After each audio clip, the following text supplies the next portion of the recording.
ओम नमो भगवते वासुदेवाय नमः। नमस्कार दोस्तों, आप समस्त श्रोतागण का आपके YouTube चैनल जीवन अमृत पर हार्दिक अभिनंदन है।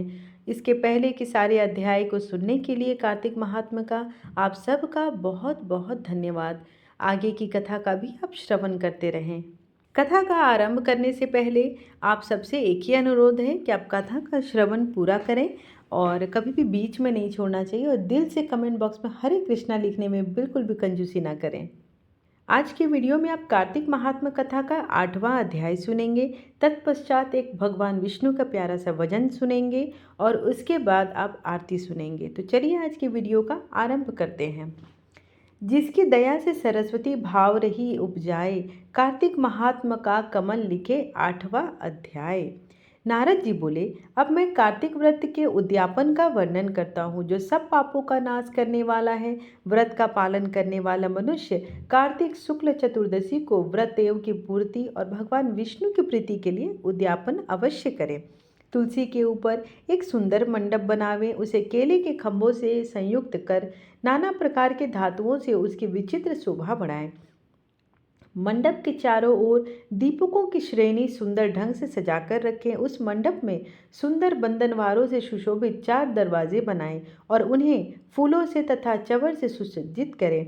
द्वारे पर पृथक पृथक मिट्टी के द्वारपाल बनाकर उनकी पूजा करें। उनके नाम कुछ इस प्रकार से हैं: जय, विजय, चंड, प्रचंड, नंद, सुनंद, कुमुद और कुमुदाक्ष। उन्हें चारों दरवाजों पर 2-2 के क्रम से स्थापित करें। अब भक्ति पूर्वक पूजन करें। तुलसी के जड़ के समीप 4 रंगों से सुशोभित सर्वतोभद्र मंडल बनावें और उसके ऊपर पूर्ण पत्र तथा पंचरत्न से संयुक्त कलश की स्थापना करें। कलश के ऊपर शंख, चक्र, गदाधारी भगवान विष्णु का पूजन करें। भक्ति पूर्वक उस तिथि में उपवास करें तथा रात्रि में गीत, वाद्य, कीर्तन आदि मंगलमय आयोजनों के साथ जागरण करें। जो भगवान विष्णु के लिए जागरण करते समय भक्ति पूर्वक भक्तवत संबंधी पदों का गान करते हैं, वे सैकड़ों जन्मों की पाप राशि से मुक्त हो जाते हैं। जो मनुष्य भगवान के निमित्त जागरण करके रात्रि पर भगवान का कीर्तन करते हैं, उनको असंख्य गोदान का फल प्राप्त होता है। जो मनुष्य भगवान की मूर्ति के सामने नृत्य गान करते हैं, उनके अनेक जन्मों के एकत्रित पाप भी नष्ट हो जाते हैं। जो भगवान के सम्मुख बैठकर कीर्तन करते हैं और बंसी आदि बजाकर भगवत भक्तों को प्रसन्न करते हैं तथा भक्त से रात्रि भर जागरण करते हैं, उन्हें करोड़ों तीर्थ करने का फल मिलता है। उसके बाद पूर्णमासी में एक सप्तनिक ब्राह्मण को निमंत्रित करें। प्रातःकाल स्नान और देव पूजन करके वेदी पर अग्नि की स्थापना करें और भगवान की प्रीति के लिए तिल और खीर की आहुति दें। होम की शेष विधि पूरी करके भक्ति पूर्वक ब्राह्मणों का पूजन करें और उन्हें यथाशक्ति दक्षिणा देकर फिर उनसे क्षमा प्रार्थना भी करें।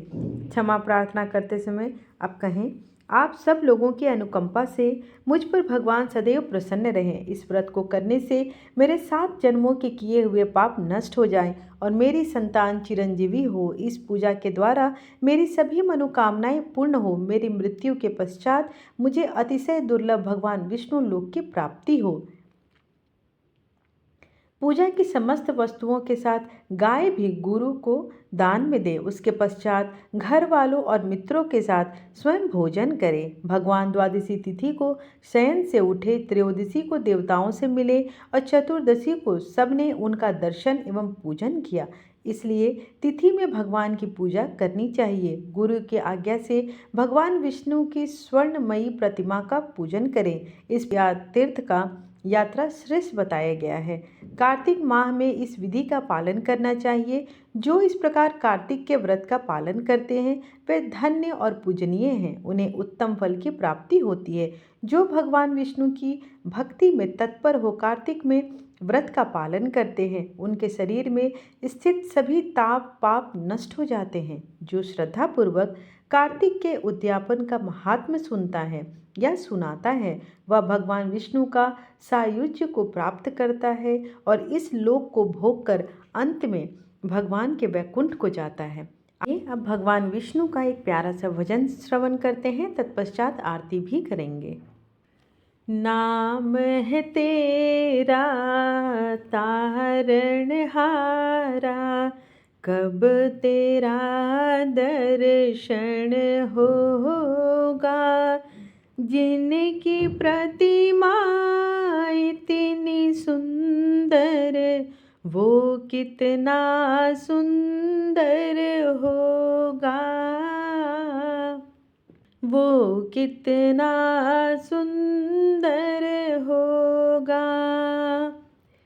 तुमने तारे लाखों प्राणी, ये संतों की वाणी है।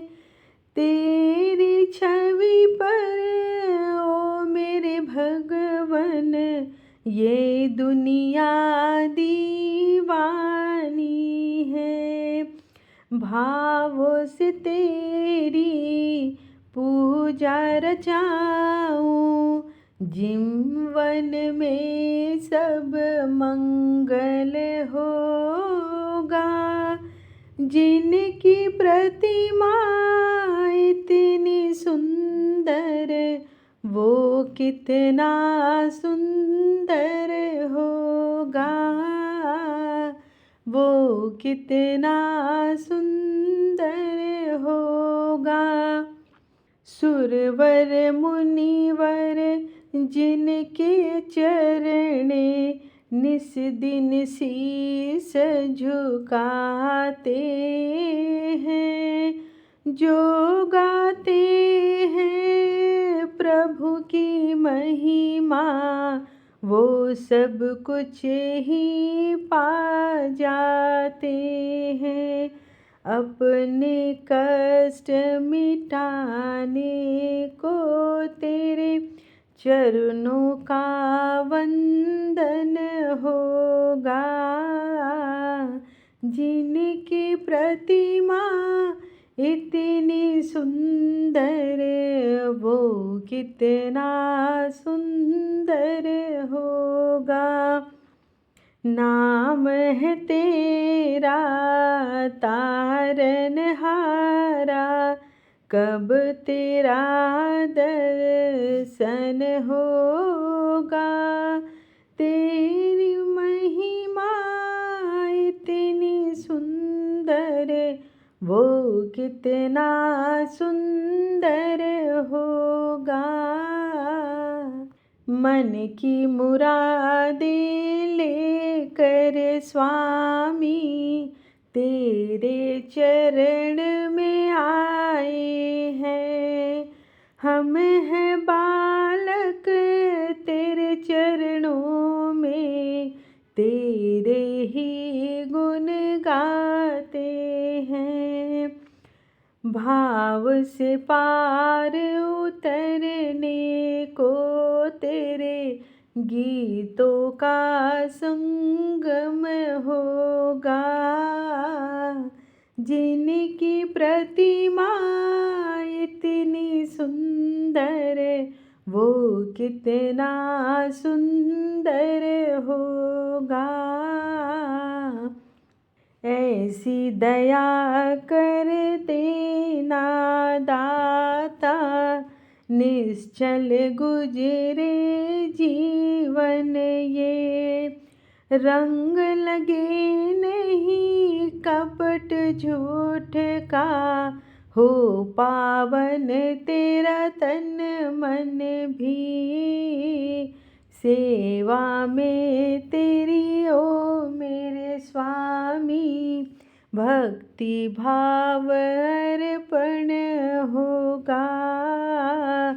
जिनकी प्रतिमा इतनी सुंदर, वो कितना सुंदर होगा।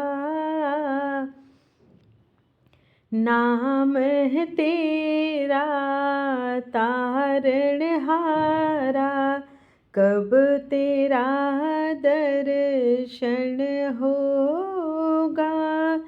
जिनकी प्रतिमा इतनी सुंदर, वो कितना सुंदर होगा।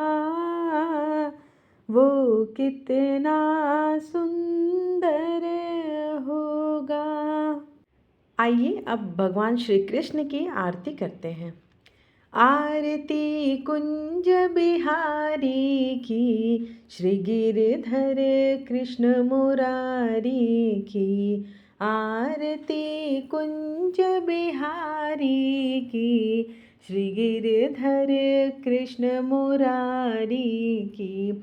गले में वैजंती माला, बजावे मुरली मधुर बाला। श्रवण में कुंडल झलकाला, नंद के आनंद नंद लाला। गगन सम अंध कांति काली, राधिका चमक रही आली। लतन में ठाढ़े वनमाली, भ्रमर सी अलक कस्तूरी तिलक। चंद्र सी झलक ललित छवि श्यामा प्यारी की, श्री गिरधर कृष्ण मुरारी की। आरती कुंज बिहारी की, श्री गिरधर कृष्ण मुरारी की। कनकमय मोर मुकुट बिल से, देवता दर्शन को तरसे। गगन सो सुमन राशि बरसे, बजे मुरचंग मधुर मृदंग। ग्वालिनी संग अतुल रति गोप कुमारी की, श्री गिरधर कृष्ण मुरारी की।